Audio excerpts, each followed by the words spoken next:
Hello, मैं हूँ doctor Ankita सेठी, आपकी दोस्त फ्रॉम होम्यो वर्ल्ड। तो आज हम डिस्कस कर रहे हैं होम्योपैथी रेमेडी फॉर शाटिका पेन और क्रैम्प्स। अगर किसी की टांगों में बहुत ज़्यादा क्रैम्प्स पड़ते हैं, नस पे नस चढ़ जाना, आप बेड पर लेटते हैं और थोड़ी देर में आपको ऐसे लगता है कि आपकी मसल्स में प्रॉब्लम हो रही है, पेन हो रहा है और नस के ऊपर नस चढ़ गई है टांग की, बहुत ज़्यादा पेन होता है, आप टांग सीधी नहीं कर पाते बिकॉज ऑफ क्रैम्प पड़ रहा है आपकी टांग में, जिसकी वजह से आप अपनी टांग को सीधा नहीं कर पा रहे। इसी के साथ आप देखेंगे पेशेंट को बहुत ज़्यादा पेन रहता है एंकल्स में, मतलब पैर के टखने में बहुत ज़्यादा पेन होता है, जैसे गठिया में पेन होता है उस तरह का पेन पेशेंट को महसूस होता है।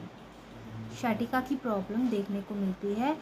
शाटिका क्या होता है, हिप जॉइंट में पेन होता है पेशेंट को, बैक साइड से हिप जॉइंट से पेन शुरू होकर पैर के हील तक पेन जाता है, बहुत ज़्यादा पेन होता है, पेशेंट को चलने में बहुत प्रॉब्लम आती है। इस तरह के सिम्टम अगर किसी पेशेंट को देखने को मिल रहे हैं और पेशेंट बार बार अपनी टांग को सीधा कर रहा है, ड्रॉ कर रहा है, लिम्स को ऊपर कर रहा है, पैरों को थाइस को मोड़कर पेट के साथ लगा रहा है और सीधी कर रहा है ताकि रिलैक्स हो शाटिका में भी और क्रैम्प्स में भी, कमर में दर्द रह रहा है पेशेंट को बहुत ज़्यादा, नेक में पेन रह रहा है, उस टाइम में एक होम्योपैथी रेमेडी आती है जिसका नाम है ग्नेफेलियम मेडिसिन यूज़ करते हैं हम।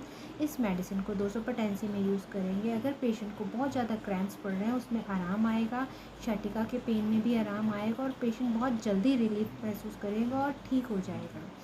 इस तरह के किसी भी पेशेंट को अगर सिम्टम दिख रहे हैं तो आप ये मेडिसिन यूज़ करेंगे। ग्नेफेलियम मेडिसिन का नाम फिर से बता रही हूँ, ग्नेफेलियम, जी से शुरू होता है, GNAPHALIUM, ग्नेफेलियम मेडिसिन का नाम है। 200 पोटेंसी में यूज़ कीजिए।